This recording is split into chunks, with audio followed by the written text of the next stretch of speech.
तीर है ना तलवार है, फिर भी युद्ध का रण क्षेत्र तैयार है, क्योंकि ये चुनावी रार है। चुनावी दंगल में चालें चलना शुरू हो गई हैं। कोई जाति के आधार पर जड़ें जमा रहा है, तो कोई आस्था को इस बार के चुनाव का आधार बना रहा है। सभी में एक होड़ लगी है यूपी की सत्ता हासिल करने की, जनता को मन भावन वादों से लुभाने की, क्योंकि जनता के वोट को कैश कराना है। जनता भी अब सियासी पहाड़ा समझती है, नेताओं की हर चाल पर बारीक नज़र रखती है, वादों की गहराई को जानती है। जनाब, ये जनता है जो राजा से रंग और रंग उससे राजा बनाती की मादा रखती है। ये जनता जानती है सियासी पहाड़ा, तो देखिए चुनावी अखाड़ा।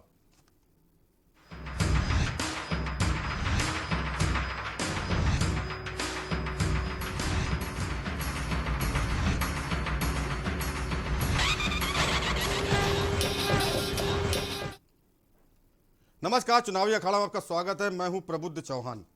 मऊ में समाजवादी पार्टी प्रमुख के साथ मंच पर अपनी ताकत दिखाने वाले सुभाषपा अध्यक्ष ओम प्रकाश राजभर को लेकर बीजेपी में सबसे ज़्यादा हलचल मची है। रैली में उमड़ी भारी भीड़ बीजेपी को हजम नहीं हो रही है। बौखलाई भाजपा ने आनन फानन में मऊ के जिलाधिकारी को इसलिए हटा दिया कि उनके रहते इतनी संख्या में लोग रैली में कैसे पहुंचे और उन्हें परमिशन कैसे दे दी गई। इसके अलावा आरोप प्रत्यारोपों की झड़ी भी लग गई।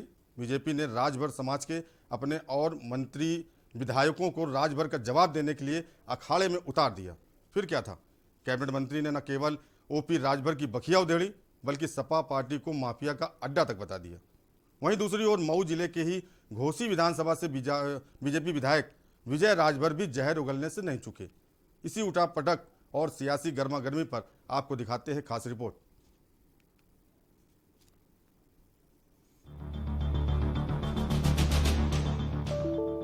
अपने भाषणों के दौरान विवादित टिप्पणी करके पहले भी कई बार चर्चा में आ चुके सुहेल देव भारतीय समाज पार्टी के अध्यक्ष ओम प्रकाश राजभर बुधवार को भी ऐसा ही कुछ बोल गए। राजभर ने प्रदेश के खजाने का जिक्र करते हुए कहा कि जितना भारतीय जनता पार्टी 2 महीने में खर्चा करती है, उतना 1 महीने में हमारे बिरादर खाली दारू पी जाते हैं। फिर क्या था, उनका इतना कहना बीजेपी के लिए मुद्दा बन गया और बीजेपी ने इसे हथियार बनाकर इसका जवाब भी दे दिया, और वो भी खुद राजभर समाज के पूर्वांचल से ताल्लुक रखने वाले कैबिनेट मंत्री अनिल राजभर के माध्यम से। उन्होंने क्या कुछ कहा, सुनाते हैं आपको। जरूरत, आवश्यकता और देश के विकास में क्या देश के उद्योगपतियों का हाथ नहीं है, सहयोग नहीं है? कौन बेईमान है, कौन धोखेबाज है, कौन दगाबाज है, ये सब जनता का जब परिणाम आएगा ना तो प्रमाणित मंत्री लिया कि 2 लाख गुंडे आ गए जनपद में। अब ये आप कह रहे हैं, आपके विचार का मैं आदर कर रहा हूँ, लेकिन मैंने कहा कि गुंडों के सहयोग से, माफियाओं के सहयोग से, ये जो गुंडों की पार्टी है, गरीबों की जमीन पर कब्जा करने वाली पार्टी है, जिसने अपनी सरकारों में हमारे हक अधिकार पर डाका डाला, राजभरों के हक अधिकार पर डाका डाला, आर को रोशन करने का काम समाजवादियों की सरकार ने किया। सैयद सलार मसूद जो देश को लूटने आया था, वहां पावर हाउस बनाने का काम, वहां गेस्ट हाउस बनाने का काम, वहां धर्मशाला बनाने का काम, राष्ट्रवीर महाराजा सुहेलदेव की जमीन पर कब्जा करने का काम क्या समाजवादी पार्टी की सरकार में नहीं हुआ? का घर, गरीबों का घर बनेगा, गरीबों को रहने के लिए आश्रय दिया जाएगा। मऊ की रैली में भारी भीड़ देखकर गदगद ओपी राजभर कुछ ज्यादा ही उत्साहित नजर आए। उन्होंने लोगों से पूछा कि शराब बंद होनी चाहिए कि नहीं। इसके अलावा कहा कि 2022 में सपा की सरकार बनवाने के लिए अखिलेश को लाए हैं। अखिलेश का महिमा मंडन करने से अखिलेश भी गदगद नजर आए, लेकिन उनके इस बयान के बाद अनिल राजभर ने तंज कसते हुए कहा कि सपा गुंडों माफियाओं की पार्टी है। कल जो भीड़ हुई उसमें समाजवादी पार्टी के गुंडे थे। इस भीड़ के लिए पूर्वांचल के माफियाओं ने फंडिंग की है। आपने माफिया का नाम लिया, कौन माफिया? सब माफियाओं का है, तो समाजवादी पार्टी गुंडों की पार्टी है, माफियाओं की पार्टी है। हमेशा से माफियाओं का संरक्षण करते रहे हैं। आतंकवादियों तक पे जो मुकदमे लगे हैं उसको वापस करने की बात करते रहे, तो उनको हम क्या कहें? तो योगी सरकार में भी माफिया सक्रिय हैं। माफियाओं का नाश करने के लिए महाराज जी को लाया गया है और आज लोग पनाह मान रहे हैं। पुलिस नाकाम और बहुत स्पष्टता के साथ कहना चाहते हैं कि चाहे गरीब हो, चाहे मजदूर हो, चाहे इन सब बातों से हम हिलने वाले हैं क्या? क्या कहा था 2019 में कि देश का सबसे बड़ा राजनीतिक गठबंधन हो गया उत्तर प्रदेश की धरती पर। अब तो ये हो जाएगा, वो हो जाएगा, भारतीय जनता पार्टी का क्या होगा? क्या हुआ हस्र? ये किसी से छुपा है क्या? तो ऐसे लोगों बड़े बड़े जमाने को हम लोगों ने देखा है। तो जो कल आज भीड़ धूल धूसरित माटी में मिला दिया जाएगा इस तरह से नापाक गठजोड़ को, और राजभर समाज को अपमानित करने वाले लोगों को, महाराजा सुहेलदेव राजभर को अपमानित करने वाले लोगों को माटी में मिला देने का काम राजभर समाज करेगा। आप देखते रहिए। मंत्री अनिल राजभर ने मीडिया से बातचीत में कहा कि समाजवादी पार्टी का यह प्रोपेगेंडा है।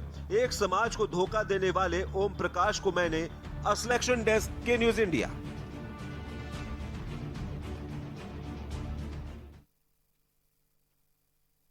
और यहाँ रुकेंगे ब्रेक के लिए, लेकिन ब्रेक के बाद बात करेंगे, बात निकलेगी तो दूर तलक जाएगी। यहाँ जिस प्रकार से ओम प्रकाश राजभर ने प्रेशर पॉलिटिक्स डाली है और ओवैसी को गच्चा पॉलिटिक्स दी है, इस पर हम चर्चा करेंगे ब्रेक के बाद।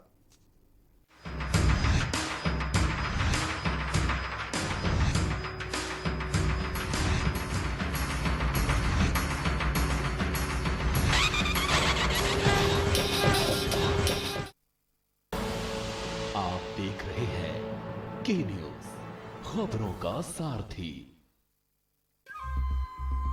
सुपुत्र मेडिटेशन गुरु बेहद नेक, और पिताश्री थोड़े रंगीले, थोड़े दिल फेंक। दोनों के अलग हैं रंग, पर दोनों का एक अनोखा स्वाद। कमला पसंद, अनोखा स्वाद। चौमुखी विकास में अग्रसर सरकार, जनगण मन के हुए सपने अब साकार। मुख्यमंत्री पुष्कर सिंह धामी जी ने सभी कार्यालयों में अधिकारियों और कर्मचारियों को सुबह 10 बजे से लेकर दोपहर 12 बजे तक जन समस्याओं को सुनने और उनका समाधान करने के कड़े निर्देश दिए। अब तहसील दिवस के अवसर पर सभी अधिकारी मौजूद रहते हैं। अब जनता को बेहद आसानी हो रही है। उत्तराखंड में एक नया जोश आया है, जैसे उत्तराखंड को मुख्यमंत्री की तलाश थी उस तरह से वो काम कर रहे हैं। वर्तमान में मुख्यमंत्री जी द्वारा कार्यालयों का औचक निरीक्षण किया जा रहा है, जिससे सभी अधिकारी और कर्मचारी अनुशासित होकर कार्य कर रहे हैं। यही नहीं, यदि आप किसी कार्यालय में नहीं जाना चाहते तो आप घर बैठे ही मुख्यमंत्री हेल्पलाइन 1905 पर अपनी समस्या दर्ज करा सकते हैं। सुशासन के संग हैं हम, उत्तराखंड है हम। स्वाद और खुशबू में झूम के भाई लेके आए गोल्डी मसाले। गोल्डी मसाले, खुशबू और स्वाद ऐसा तो रिश्तों में गुस्सा कैसा। पर ये दिल है कि चख रहा है उन्हीं अल्फाजों का दूर कितना भी जाओ, इस जुबान से दूर ना जा पाओगे। विमल, बोलो जुबान केसरी। आप देख रहे हैं के न्यूज, खबरों का सारथी। करें अपने जीवन को कृतार्थ, सुने श्रीमद् भागवत कथा रोज प्रातः 6 बजे मेरे साथ, सिर्फ के न्यूज इंडिया।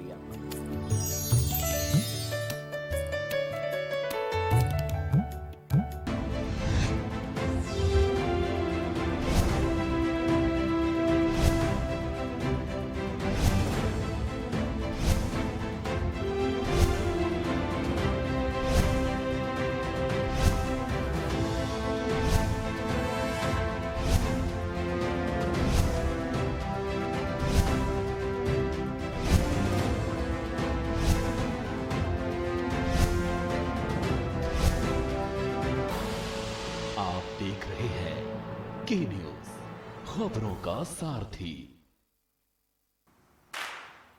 दस हफ्ते 10 बजे 10 मिनट, 10 हफ्ते 10 बजे 10 मिनट, डेंगू हट 10 हफ्ते 10 बजे 10 मिनट, दिल्ली से हट।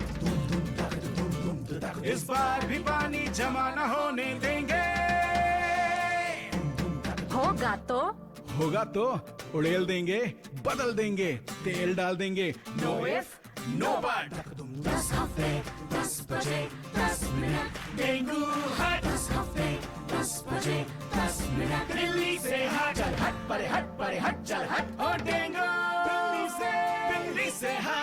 बार भी डेंगू को हराना है। 10 हफ्ते 10 बजे 10 मिनट फिर से अपनाना है। हर रविवार डेंगू पर वार। 10 हफ्ते 10 बजे 10 मिनट डेंगू हट। 10 हफ्ते 10 बजे 10 मिनट दिल्ली से हट। सुपुत्र मेडिटेशन गुरु बेहद नेक, और पिताश्री थोड़े रंगीले थोड़े दिल फेंक। दोनों के अलग हैं रंग, पर दोनों का एक अनोखा स्वाद। कमला पसंद, अनोखा स्वाद। और खुशबू में झूम के भाई लेके आए गोल्डी मसाले। गोल्डी मसाले, खुशबू और स्वाद ऐसा तो रिश्तों में गुस्सा कैसा। सुबह के लिए उड़ चला गैरों की जमीन पर, खुशबू अपने पन की ढूंढता। और दूर कितना भी जाओ, इस जुबान से दूर ना जा पाओगे। विमल, बोलो जुबान केसरी। आप देख रहे हैं के न्यूज, खबरों का सारथी।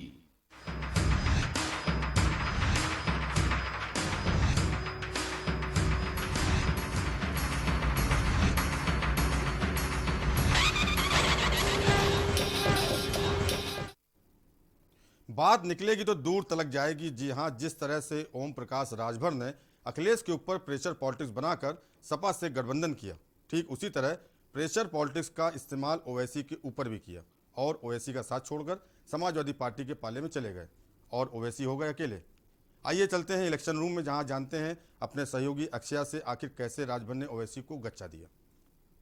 जी हाँ, नमस्कार, मैं हूं अक्षया पाठक। इलेक्शन रूम में आपका स्वागत है। ओम प्रकाश राजभर ने ओवैसी को ऐसा जख्म दिया जिसे वो ताउम्र नहीं भूल सकते। राजभर ने पहले भागीदारी मोर्चा बनाया, फिर अपना पल्ला झाड़ते हुए अखिलेश यादव के पाले में चले गए। लेकिन भागीदारी मोर्चे में रहकर भी ओवैसी बेबस और लाचार नजर आ रहे हैं। बंगाल में पटकनी खाने के बाद यूपी विधानसभा में पूरे दमखम के साथ टाल ठोक रहे हैं। लेकिन ओवैसी अब गठबंधन के लिए नए साथी की तलाश कर रहे हैं। आइए एक नजर डालते हैं आखिर कब कब ओवैसी हुए गच्चा पॉलिटिक्स के शिकार और कैसे ओम प्रकाश राजभर ने ओवैसी का भरपूर इस्तेमाल किया। ओवैसी फिर पड़े अकेले। राजभर ने दिया ओवैसी को झटका। पहले गठबंधन फिर टूट बंधन। हर चुनाव में ओवैसी को मिला झटका। अब ओवैसी का कौन होगा नया यार? ओवैसी किस पर डाल रहे हैं डोरा? राजभर के झांसे में फंसे ओवैसी।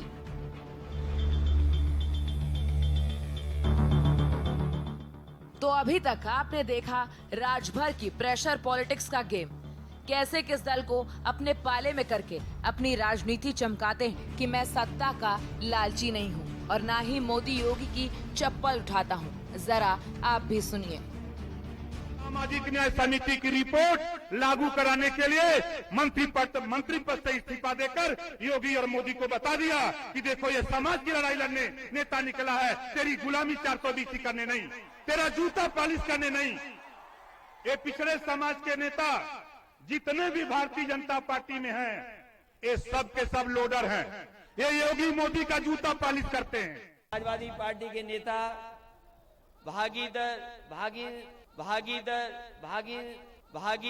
भागीदार मोर्चा के सभी हमारे नेता और इस महापंचायत में आए हुए हमारे आदरणीय बुजुर्ग, किसान भाई, माताएं, बहनें, नौजवान साथी, पत्रकार बंधुओं, मैं सबसे पहले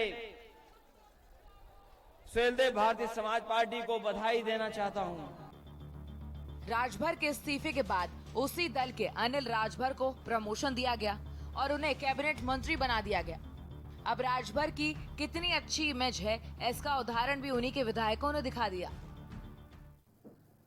कि देश का सबसे बड़ा राजनीतिक गठबंधन हो गया उत्तर प्रदेश की धरती पर। अब तो ये हो जाएगा, वो हो जाएगा, भारतीय जनता पार्टी का क्या होगा? क्या हुआ हस्र? ये किसी से छुपा है क्या? तो ऐसे लोगों बड़े बड़े जमाने को हम लोगों ने देखा है। आज धूल धूसरित माटी में मिला दिया जाएगा इस तरह से नापाक गठजोड़ को और राजभर समाज को अपमानित करने वाले लोगों को महाराजा सुहेलदेव राजभर को अपमानित करने वाले लोगों को माटी में मिला देने का काम राजभर समाज करेगा। आप देखते रहिए। अब हम बात करेंगे आखिर कैसे प्रेशर पॉलिटिक्स के शिकार हुए अखिलेश और ओवैसी। आखिर कब शुरू हुई गच्चा पॉलिटिक्स और क्यों ओवैसी साहब गच्चा खा गए। 2020 के चुनाव में, बिहार चुनाव में ओवैसी को 5 सीटें मिली, लिहाजा ओवैसी गदगद हो गए और बंगाल का रुख किया। लेकिन वहां पर भी ओवैसी गच्चा पॉलिटिक्स के शिकार हो गए। उन्होंने बंगाल में अब्बास सिद्दीकी से मुलाकात की और मिलकर चुनाव लड़ने की बात कही। अब्बास सिद्दीकी पर ओवैसी की नजर क्यों? गच्चा पॉलिटिक्स का शिकार बना लिया। चुनावी अखाड़ा में आज के लिए फिलहाल इतना ही। कल 9:30 बजे फिर हाजिर होते हैं ऐसे ही सियासी दांवपेच के साथ। तब तक के लिए इजाजत दीजिए और देखते रहिए के न्यूज़ इंडिया। नमस्कार।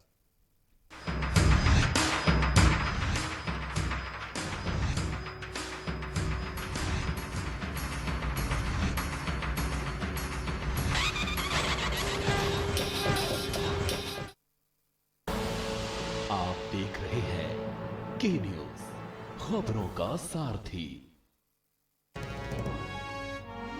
चहुमुखी विकास में अग्रसर सरकार, जनगण मन के हुए सपने अब साकार। अब हम जैसे युवाओं को टेंशन लेने की कोई जरूरत नहीं है, क्योंकि उत्तराखंड सरकार के मुख्यमंत्री स्वरोजगार योजना के जरिए हम युवाओं को रोजगार से जोड़ा जा रहा है। अलग अलग विभागों में चलाई जा रही अन्य रोजगार योजनाओं का लाभ देने के लिए अब एक ही जगह पर कैंप लगाकर सारी औपचारिकताएं पूरी की जा रही हैं। इसके साथ ही नैनो उद्यम जैसे सिलाई, बुनाई, फल सब्जी विक्रेता, ऐसे लोगों को भी सरकार वित्तीय अनुदान दे रही है। धामी जी की सरकार ने कोरोना काल में प्रभावित हुई भर्ती प्रक्रियाओं में युवकों को बड़ी राहत देते हुए समूह ग और ख के पदों पर आयु सीमा में 1 वर्ष की छूट दी है। और यही नहीं, मार्च 2022 तक होने वाली भर्ती परीक्षाओं में लिया जाने वाला शुल्क भी धामी जी ने अब माफ कर दिया है। वीर चंद्र सिंह